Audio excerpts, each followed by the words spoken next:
Welcome back to the 52 Weeks to Wealth. My name is Walter Murillo. We've been traveling through these 52 weeks for 27 weeks. We are now on wealth principle number 27, which is steadiness of your faith. Now, if you're looking to become a millionaire, you want to get super rich, this is the call to be on. Hands can if you want to make more money this year. You want to double your income. Hell yeah. If you want to do it with less work, keep that hand up. Hands can if you want to do it with less work or almost no work. Man, what are we? Crazy? We must be lazy. They don't understand outside of this community that it is possible. The harder you work, the harder money runs away from you. The harder you chase money, the harder it runs. And so it's not about working hard. It's about working smart. It's not about working for long hours. It's working in the right task, doing the right things. And a lot of problems with the right things. We're here to build millionaires. Hands the camera again if you're committed to becoming a millionaire. If that is your goal, excellent. If I said that in any other room, people would get freaked out. They say, no way, I don't want to be a millionaire. Money is evil. Who has heard money is evil? Root of all evil, right? It's not just evil. It's not as bad. It's like all the bad. It's the root. The truth is that money is just paper from trees. Now, people have told you before. Who's ever told you money doesn't grow on trees? You've heard this? It does. It actually does grow on trees. And then they print it where they put all these presidents on. The presidents aren't even alive anymore. Why are we revering these guys who are no longer in existence? They're not even running for campaign, and yet we're still promoting them. Hence, if you notice, that's kind of funny. It's a little strange. Yeah. All right. So that's how our government works. The idea behind steadiness of your faith and why it becomes so important at Wealth Principle 27 is because we've now tipped over halfway through the year of our wealth building process. Principles like think a million or build a business that can be worth $1 million are already in the past. Our marketing businesses, our 80-20 principle towards sales and marketing, those are in the past. And now we've gotten to a point where business is cranking along. Hence, if your business is cranking along more than it was at the beginning of the year. 26 wealth principles. Awesome. That is because you've taken massive action each week. Now, in this principle, we're going to take a lot of what you've already done and crunch it together into a focused layer, a laser beam. And Scam, if you know, one of the wealth principles is hyper focus. It's coming up. It's still on the other half of this. Another one of the wealth principles is number 33, which is we build our business to sell our business and get rich. This principle is misunderstood by most people, not just outside of our community. Even within Alchemist Nation, there are still people who are like, but I don't know why I would sell my business. I want to keep it. It's because a business doesn't last forever. A business will eventually fall apart. Who here knows the average business lasts 7 years? It is a 7-year process for big boom bust. Businesses that last beyond that have already been sold and have new CEOs. If you look at the richest people on the planet, they have sold most of their business. When Bezos went and got his divorce, he only owned 17% or 19%. And then in the divorce, he lost 7% to his wife. In fact, Elon Musk owns less than 20% of Tesla. And there have been times where he owned even less than that. He just had some options where he could purchase more back. Hence, if you're aware that billionaires sold most of their businesses. In fact, when Elon sold Zip2, his first business, he only had $22 million from a $100 million sale. Actually, it was more than $100 million sale, but he only took away about $22 million from that sale because his ownership was significantly less. So I want you to keep in mind, as we're talking about steadfastness of faith, the goal is to sell the business at some point in the future. The goal is to let somebody else take on a lot of the responsibility, to bring on a lot of the capital, and to pay you out for the hard work that you've done over the years that you've been building your business. Steadfastness of faith. I want to refer back to how long this takes. It takes 3 to 5 years to become a millionaire. Hence, if you're committed to being it that long. Yes. Guess what? It takes 3 to 5 years. If you're already a millionaire, it takes 3 to 5 years to get to that decamillionaire status, that 10 millions. For some of you, you're aiming at the 5, you're already at the 5. Now that takes time to go and double. But to go from 5 to 10, it only takes about 1 year. Hence, can't recognize we can double our net worth. It's very simple once you've done it. Once you've gotten to a certain point, doubling it is the same amount of work as doubling 2 million is the same amount of work as it has been to double 100,000. Has anybody ever struggled doubling 10,000? That seems to be the number where most people start realizing a little resistance, right? It's pretty easy to double $1, right? Just go get another dollar. Everybody seems to have those. But as you get a little more increased in income, increased in dollar amount, we start realizing there's a little bit of friction up here. It's not that the world is giving us friction. It's just that we're not properly moving through the world. Who knows, if you do the right thing the right way at the right time, you always get the right result. Hands in the camera if you know that's true. If you do the right thing, you might want to write this down. This was an affirmation for me for the last 10 years. I always do the right thing the right way at the right time. This was on my board in my office. I'd walk in, I had blue and green and black, and it would just pop out. Each one of the words was a different color so that I could see in my head that right was always green. Like when I looked at the board, it was right was always green. So do the right was green, right? The right thing. It's not about doing things. It's not about being busy. I keep hearing people like, oh man, how have you been? You look so busy. And like the first thing I say to you is don't ever call me busy. Don't say that to me. Please, I'm productive. I'm extremely productive. A lot of things are going on around me because of me, swirling around. You must be clear that this is not about busyness. This is about doing the right thing to get rich, to get wealthy, to buy real estate, to cash flow, to build your business, to buy businesses, right? To invest in things that are going to accumulate more net worth, more assets, more gains. Who here likes paying capital gains, right? Like I prefer capital gains over active income, right? I don't like paying any taxes, but if I was going to pay a tax, it'd be capital gains. That's if you understand, it's way better, right? I'd rather pay passive income tax versus active income tax. It's a very, very different situation. So when I do a principle like steadiness of your faith, I'm very cautious about just jumping into it because a lot of people watch these calls outside of our community on Facebook, on Instagram, on TikTok, on LinkedIn, and they're watching and saying, okay, what does faith have to do with becoming a millionaire? So I had to prelude a lot of this with technical skill. I told Dorena this morning, I said, I almost don't want to teach this principle to strangers because they're not going to grasp that this is how millionaires are built. It's up here, right? It's the mindset that we walk out into the world, that we communicate. By the way, we make our money from communication with other people. Everything that you want is in the hands of others, right? If you want to build a great business, Elon Musk, Tesla has 100,000 employees. He's not doing it alone. He had to go get a whole bunch of other able-bodied, able-minded people who had skills, who had resources, and who had the time to go and do the work that needs to be done. Hands Camp for catching this, right? You will need other people. In order, the more money you want to make, the more people you're going to need. And there's a rule behind it. If you want to make $100,000, you can do that alone. Sure, I could show you how to do that. That's a little bit of doing a little more right stuff than you're doing right now, right? If you're only making 50,000, just do a little more right things and you can actually get yourself to 100,000 pretty easily. To get to $250,000, that's about as high as I've ever seen a single individual producer get without starting to involve themselves with other people. $500,000 income, I'm talking income per year, requires a team. It does require bringing on 1 or 2 people to support, and sometimes more than that, to get you to that next level.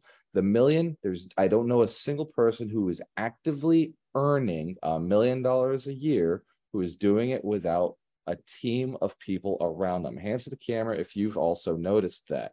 It seems like those high income earners have a team around them. And so there are some mindset skills that have to be acquired in order to level up to get to the next level, which is why at the 100 Millionaire Summit, my VIPs have requested an extra day of training for just team building, for just scaling up that business, creating culture. Like my high level players are talking about culture. They're talking about like, why is it that people come into work and they do a certain thing, act a certain way, speak a certain way? They're talking about culture, how to create an experience so that when an employee comes in, they work with the same passion as the owner. Hands to camera if you recognize that's the only way to scale is to create a culture. It's really about getting the building to train people to move in a certain way, getting the online dashboard they're working in to get them to move and think a certain way. The words that are said by the manager gets them thinking and moving in a certain way. So these are things that only the high level players actually need, because you can get to 100,000 or $250,000 by yourself. Hands camp if we understand. That's not enough. Hello, give yourselves a round of applause. We are in the right room. All right, steadiness of faith. Everything I'm telling you right now is to remind you that there's a process to this. Everything I just shared, that there are people making that money. There are people still doing it right now in a recession. There are people still investing and buying and building businesses and buying and building real estate right now in this time. And people are doing it even better and even easier. We're now investing in deals that we've never had access to before. By the way, becoming an accredited investor gives you access to deals that you've never had access to before. Many of the people in our community now have access to invest in investments that they didn't have previously because they weren't a millionaire. They weren't a accredited investor. Once you become accredited, you get open to things like syndications. You get open to any basic private business that a person is selling shares of you now have access to. Hands can if you want access. That's why I'm on a mission to build 100 millionaires who are inspired to build 100 millionaires. I want more people to have access. And I also want access to their capital. When I got a sweet, smoking hot deal that I want a few more friends in. Hence, can if you recognize the more people you serve, the more people will be able to serve and help you when it comes down to doing a really cool deal. So think about that as you're going through your life. Can I help more people? Can I build more millionaires? Can I serve more? Every day you wake up, you are faced with yourself, the other side of yourself, that ego, the thing that you built over the years, who's protecting you, serving you, making sure that when your kids are crying, you just automatically go over, pick them up, or when you go to pour that bowl of cereal, like the milk just goes in the bowl. Like, how does that work? It's because your subconscious mind's always working back there. So don't get rid of the ego. We need that thing to operate, but we do have to train it a little bit to be a little more faithful, a little more steadfast in our goals, in our dreams, in our ambitions. When we go through a day, shit kind of happens. Sometimes it sucks. Sometimes we don't want it to happen the way it happened because we're aiming so hard, we're pushing so hard, we're seeking a very specific goal. So for steadfast faith, to get into this right, I want you to write down your goal on a piece of paper, just like we do exercises every single week so you can apply it and get it working for you. I'm going to walk you through the 5 steps of being more steadfast, of not giving up when things go a little sideways,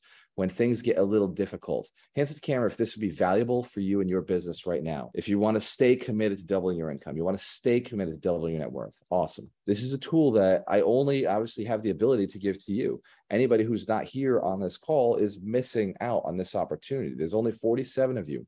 Fortunately, I do know that Facebook will put this out and about another 1,000 eyeballs will be on it. But that's, to me, just the beginning. I believe that your experience of this wealth principle, your moving forward in the world with this wealth principle will have an even greater impact than just me teaching it to you. Does that make sense? Other people will see your faith, will see your activities and what you produce by sticking to it. Excellent. So number 1 is a deepening of your understanding of what faith is. You have to have a true belief, a true gathering of knowledge around what faith actually is. Faith is the belief in something unseen. Who here's ever experienced fear? Has anybody ever been afraid of something? That is a manifestation of faith. You in your mind are like, shit could go wrong, right? And then there's a chance. And then you feel like anxiety. You feel like sweating and nervousness. That is actual faith that things could go wrong. The more intense that emotion gets, the more real that faith gets. Has anybody ever felt that? Could be like feeling it right now. Remember, like, whoa, shit, I do remember that. That's pretty real. So shift that over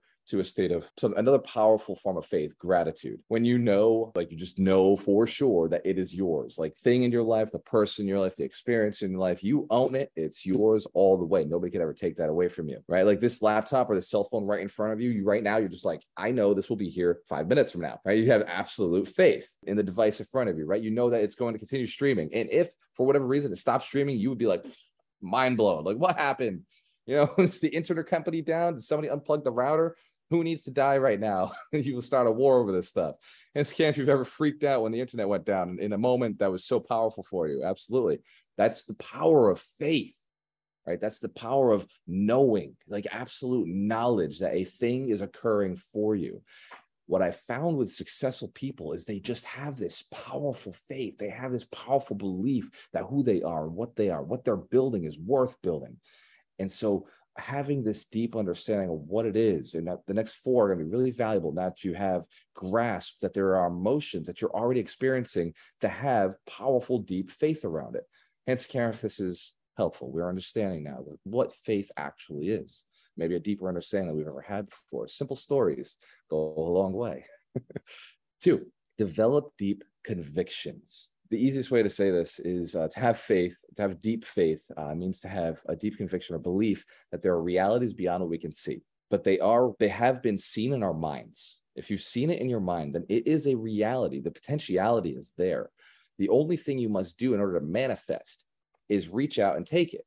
Now, that comes in the form of putting in offers. That comes in the form of conversations with other people. That comes in the form of taking action, getting off the couch, going and doing a thing. So if you've seen it in your mind, it is yours. Just like this remote that I use to make my screen a little fancier, a little brighter, a little darker. When I decide I want to make a change, I know it's capable. I pick up the rope action and I make a change. Hence, Karen, we saw that just now. We see that we can do things. So I manifested this remote because it was upstairs in my hotel, 7 floors up. And I wanted it before this call. So if I felt the lighting was off, I could change that. Now, I knew the remote was there. I had to go and take the action to change where it was to where I wanted it to be. We're catching this? Small example, but that's how everything works. So you must have an ability to see beyond our circumstances, our abilities and weaknesses, our tragedies, our regrets, our guilt, our shame from our past, and our fears about tomorrow. You must be able to develop a deep conviction that what you are fighting for, that what you are working for, that what you believe in is worthy, is for you, that you deserve it, that it's good for other people. Because a lot of people, again, think money is the root of all evil. No, money is just paper grown on trees that we printed dead presidents on who are not even running for campaign anymore. Hence, can't we agree? It's okay to have a lot of money because it is also potentiality, just like your ideas. The reason having a lot of money is super important is because as soon as you get a thing that you want, you will not want it anymore. And something else will creep up in its place. And so having money allows you to move through experiencing life a lot faster. This makes sense? Anybody ever notice that? You see it with your kids. You give them a new toy and they're like, this is cool. I want the next one. Bring on the next one that's got shinier lights. Or number 3, uncover deep emotions, truly deep emotions. We don't talk about the superficial stuff anymore. And in order to uncover deep emotions, I'm going to ask you 2 questions. The first question is, how have your emotions been affecting your faith? How have your emotions been affecting the things that you believe in? Your emotions. Have you experienced anxiety? Have you experienced fear, jealousy, thought of lack? Have you experienced feeling like you've been cheated upon or taken advantage of? Are you feeling like you're maybe depressed? It's another emotion. Have you ever felt that maybe things are not possible or overwhelming? Like, evaluate that. If that's an emotion you're feeling, then you're not going to take action in those emotions. Those emotions are very dark places, very difficult to do anything. Now, there's a other side of those emotions, really powerful emotions. These are things I learned from Dr. Terry Wager, his emotional intelligence training that he used to run. There is a whole other side of excitement, right? Oh my God, pride, right? They say pride comes before the fall. Shit, but you climbed first, didn't you? Let's go climb. We'll deal with the fall later. If we don't pay attention, pride could come before the fall. But if we're focused on pride and gratitude, right, powerful emotion and awareness, then there is no need for a fall, right? Like, that's just saying like, hey, if you climb a tree, you're going to fall. There's a chance. Well, there's a chance. But if I climb the tree, I might also get the cat that's out of the tree. We're catching this? I might also get the apple up there, right? So am I going to stop doing great things just because there may be a fall on the other side? No. I'll dust myself off. I'll go back up that tree again. I got things to prove. I got things to do. Number 2, who in your life needs you to deepen your faith so that you can help them navigate through their deep emotions? Remember, we're not the only ones in this game. This whole money thing is about our families, right? It's about our friends. It's about being able to support other people. For some of you, you're like me. You want to build a community and have a whole bunch of people out there doing some great things because you recognize you can. You recognize that, hey, whoa, God gave me this ability to talk. God gave me this ability to have a lot of money. And maybe I could actually do something even greater than just beyond myself. Remember what I was talking about earlier about money, millionaires. You can make a lot of money by yourself, 100,000 a year by yourself. Unless you're in California like Manny, that's like pretty much everybody makes 100,000. Or you're broke. 100's broke, right, Manny? It's not enough to get by. And so, right? Yeah, 100,000 is actually just a bare minimum now. So because everything is so freaking expensive here, so yeah, you make 100,000 at McDonald's. More than that. I agree, brother. And it's not just New York, like not just California. New York is getting like this. Miami is getting like this. So our gauge for what money is not accurate. If you're believing 50 or 40 is okay, it may be in your area, maybe where you're at. And it used to be okay for me too, because that's where I was at. But once I shifted and realized like all of this stuff is just how many people am I willing to commit to? That's all it is. How deep am I willing to commit? By the way, depth of faith falls in line with depth of conviction, depth of commitment to other people. You could commit to one person, but if you committed all the way and that person was a billionaire, you're going to be a billionaire. Does that make sense? Ask any billionaire how much his wife makes, right? We're seeing this. Depth of conviction, depth of commitment can go a very far way. So cultivating deep relationships. Number 4, for getting a steadiness of faith. Growing up, the relationships I tended to build were based on convenience. Maybe you were the same way. Having fun, encouraging each other to do whatever we wanted, and feeling no guilt about it. Anybody else grow up like that? It was just like, hey, whatever, we'll just do our thing. This was satisfying for a little while, but secretly, I felt lonely and insecure and ashamed of how I was living. I knew I needed to change. In fact, We have people in the room here that I was speaking to last week. By the way, we're at Generator Biz Bootcamp here in Providence, Rhode Island, which is close to Boston. We're hanging out with 45 of our alchemists in the room. They're not on the call right now because they're with Dr. Terry Wager. The people in that room, I was talking to a few of them, and one of the challenges, they were asking about how to raise capital. Who here would like to raise capital? A lot of money, a lot of money. Like in 1 week, you'd like to raise 150,000 in a week. That'd be cool, right? So I was asked that question yesterday. How do I raise 150,000 this week? And I told him, I said, well, you have to have a deep enough relationship with one person or 3 people or 4 people or 5 people, however low you're willing to go, a deep enough relationship and experience so that they trust you. And I told him, I said, like, how many people actually trust you? Could you call right now who would give you money? And he said, I don't know anybody who would have that kind of money.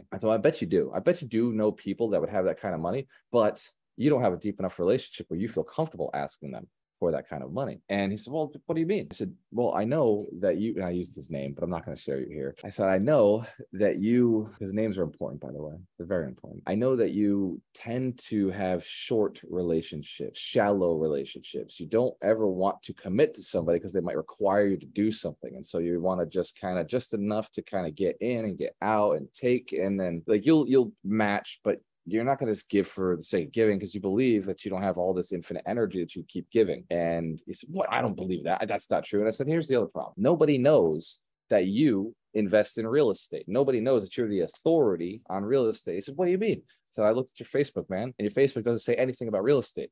I said, I could look at 10 posts and I guarantee you not all 10 are real estate related. And he said, well, no, I post about real estate. I was like, let's go right now. Pulled up the phone, pulled up Facebook.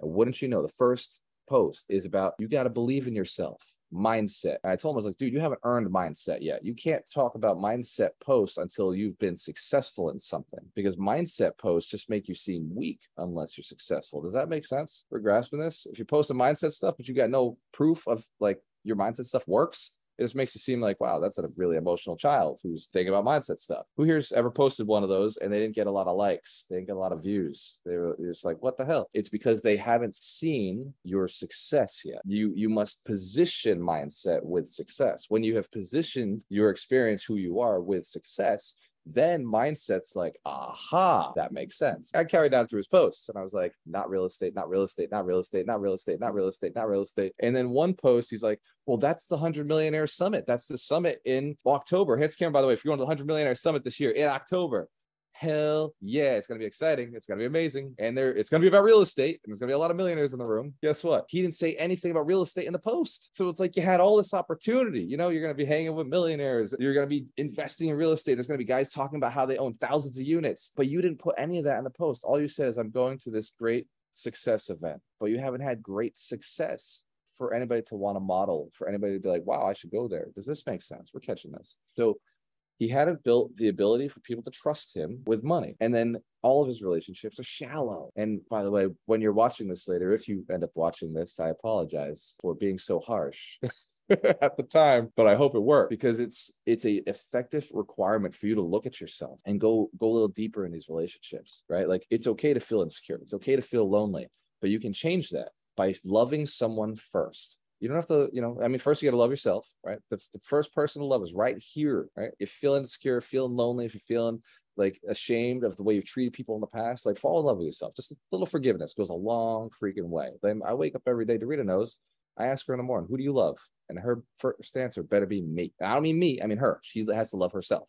Right? Her answer has to be, I love myself. So the first answer is, you love yourself. Like, who do you love? I love me. So each one of you has to fall in love with whatever you got going, right? Be thankful and grateful for who you are today. Hence, Karen, if this is a fun experience, right? We're having a little fun here. All right. Experience deep love. Number 5, deep love. This is for steadfast of faith. These are the principles, requirements in order to do this. Who is feeling already a little more faith in what you're doing? Is anybody feeling a little more faith in like where you're going, what you're doing? You're like, it feels a little lighter. It's like, I'll do this, when shit comes my way. All right, deep love. Here are 2 questions that you can ask yourself to get started. The first is, what acts of superficial love do you take security in? Superficial love. Things like your spouse says, I love you. You say, I love you back. It's not really, kind of like, you basically begged for that one. It's not a real I love you, right? It's like, yeah, love you back. With Doreen and I, if I say I love you, she says thank you. Listen to that. When I say I love you, she says thank you. Lets it land, lets it sit there. Now, obviously, she's not going to let me get one off on her without her eventually throwing a love you back to me. But She's not allowed to do it within that next couple of sentences. She's got to go and figure out a way to express love that isn't an immediate "I love you too." One of us says "I love you too." That's like, whoa, wait, wake up. What's going on? Your subconscious mind is talking to me instead of you talking to me. Hands to camera if you grasp that. All right. So what kind of other forms of superficial love have been finding and taking security and superficial love, not real love? And then what can you do today to deepen the love with your friends? This is for people who are just, getting new to this. What can you do to deepen the love with your family, with your kids, with your spouse? What can you do to deepen the love with your friends? Just, ask the question to yourself. What is something you could do to deepen the love? Remember, these wealth principles, they're not designed to be easy.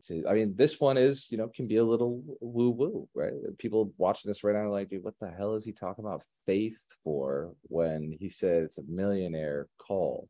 I apologize. Faith is required. If you don't believe in yourself, you won't get to the next level. I'm telling you right now, like if you don't have the absolute awareness that you are the greatest, that you are the only person who was given this mission to build the empire you're building, your very unique portfolio, your very unique business in your very unique location, it won't work. Right? You have to know that you are the one. You have to know that you're here for a reason. You have to understand that there is nobody else who's going to show up and do it the way you would do it. There's nobody else going to make sure that the money goes into the businesses or the funds or the vacations or the colleges or the causes that you would put it in. Who here donates money? Who's anybody ever donated money or time to some sort of cause?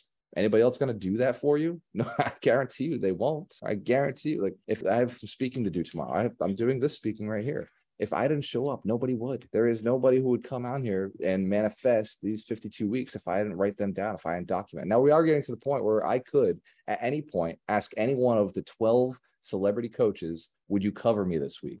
Hence, if I have gotten to that point, yes. But do they do it the way I do it? It's just one of those things. Your special sauce. What you bring to your business. Now, I'm not saying do the work. What I am saying is do the work. Do the right thing, the right way, at the right time. Have the conversation with your team. Build a team. Inspire a team. Work with people. Share your business with others. Create space for them in your business. I've said this before. Believe that you're the one who is designed to create jobs, to create opportunities, to create deals out of nothing, right? Most of what we do, the deals that we create, we created them. They were on the market or they were in front of other investors, but we came in with a little bit of a different angle and said, would you like this? I'm listening to your problems and I'm going to give you this solution because it matches. It looks the same. It looks like an actual fit. Whereas other investors are like, well, this is all I do. It's my little box. And this was their problem. Hence, Karen, if you can be a little different, you can provide for your clients, for the people who are looking for your support. Absolutely. A little differently. There is a book of the week every week. So the book of the week is The Wealthy Gardener. Anybody ever read The Wealthy Gardener? Know anything about the book? Awesome. So The Wealthy Gardener is a book that was written by John Saforic because it's not about just making money quickly. It's about doing the steps over and over, doing the little things, planting the garden and making sure that you show up every day. The Wealthy Gardener has impacted my life in such a positive way that I had no choice but to leave it into the 52 Weeks of Wealth. The book reveals revelational knowledge of lessons on prosperity through the use of fictional characters, along with the life stories of the author's own experiences. Through his use of the Wealthy Gardener's practical principles, I can say that with absolute certainty, I have gained my own financial freedom. So this is, I'm just going to say it's fun, right? We'll make this probably one of the easiest books you've ever read.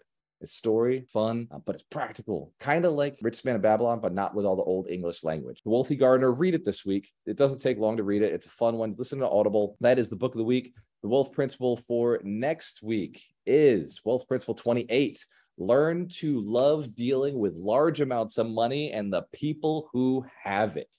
This wealth principle is going to deal with an emotional issue inside of all of us where we get a little intimidated talking to rich people. We get a little scared to offer our services or expand our services to what they're asking for. Ask me how I know. I have my entire life reached up and recognized that they want more than I was ready and willing to give at the time. They want, rich people aren't looking to learn about stuff. They want full service, full done.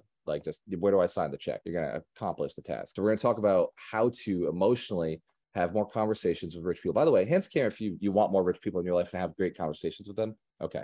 You're gonna have to fall in love with rich people. And I'm going to show you how to do that next week in Wealth Principle 28. Cheers to success. When you have a choice, always work with the best.